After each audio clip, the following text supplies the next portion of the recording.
Hey everyone, so for this vlog, as my hair is really a mess, I know I'm a guy and I'm worrying about my hair.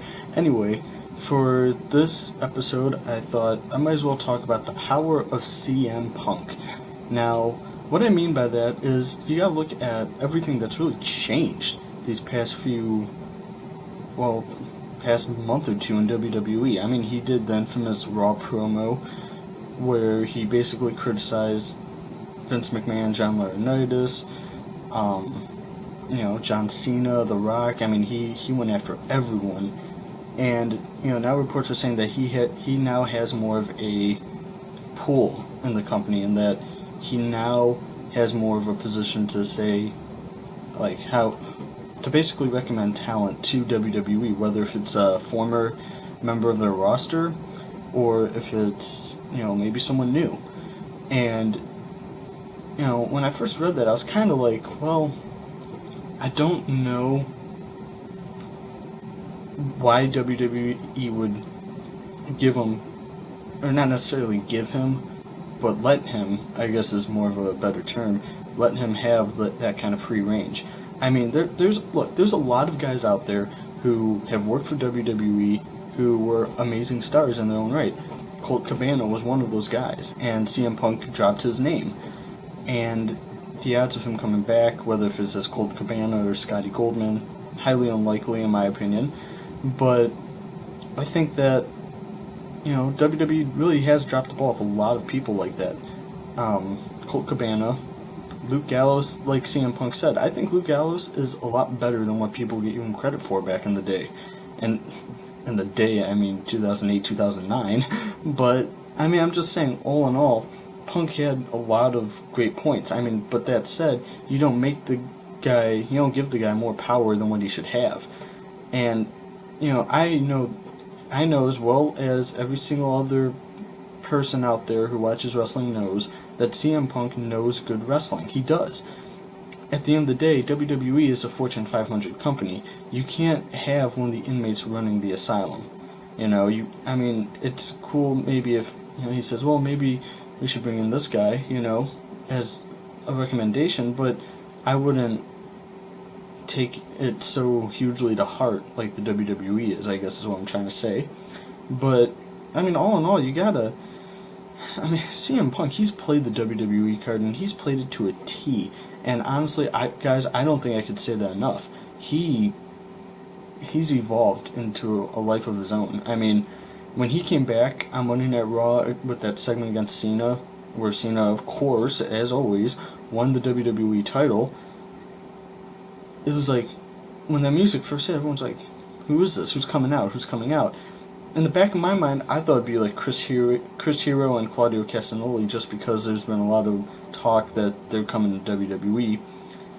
And so I'm thinking, is it like some Ring of Honor guys? Like, are we seeing like an evolution of a new storyline? Like, what's going on? And then I found out that, obviously, as everyone else did, Punk came out a few moments later and he had his WWE title with him.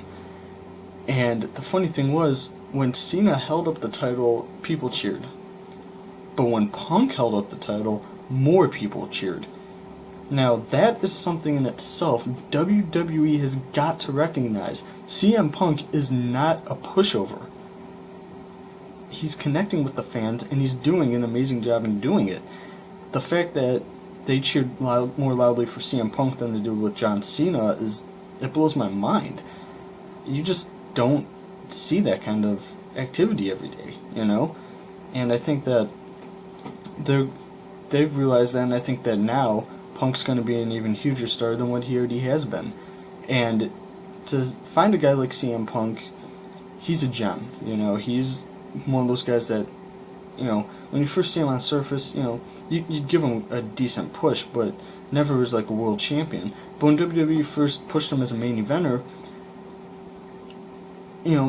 back over in ECW, in, what was that, 2007, 2008, I was a fan of that. I really was, because I thought, for sure, like ECW standards, having Punk win the title, it's going to build him up more and more. But I thought to myself at the time, oh, that's it. That's the end of it. He won't be world champion. It's just a great way to push him.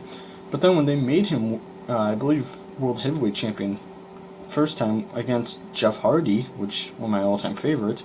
I was kind of mad. I mean, obviously, I was pretty upset, but in the long run, I can't be that upset. I mean, I was a fan of Punk from ECW, so why not still be a Punk fan, you know? So, I mean, they did a very great job in pushing him, and I think, honestly, Punk's career has only been taken off more and more ever since, and I think WWE is now going to make CM Punk more of the poster boy, and the fact is he's not going to be on the cover of all the DVDs or on the T-shirts or on the programs. He won't be on everything, but I think he's going to be on a lot more now. I mean, to have a guy like R-Truth or even Sin Cara on as much as what they have, but not Punk, to me that just doesn't make sense. And I think Punk had a lot of very good points, and I think WWE is now finally going to address a lot of those points. I mean, they are a wrestling company, so stop pegging yourself as sports entertainment. You guys are wrestling. That's what the term has always been. I mean, for me, it's tomato, I guess, but, if you're a wrestling company, you're a wrestling company. If you're an electronics company, you're an electronics company. If you're a sports team, you're a sports team, I mean, I'm not one to get hung up closely on names like that, but, I mean, like I said, Punk really did have a great point, and who knows, maybe he's going to evolve into one of the greatest iconic wrestlers of all time, and maybe it's just now starting. So thanks for watching. I'll see you guys next time.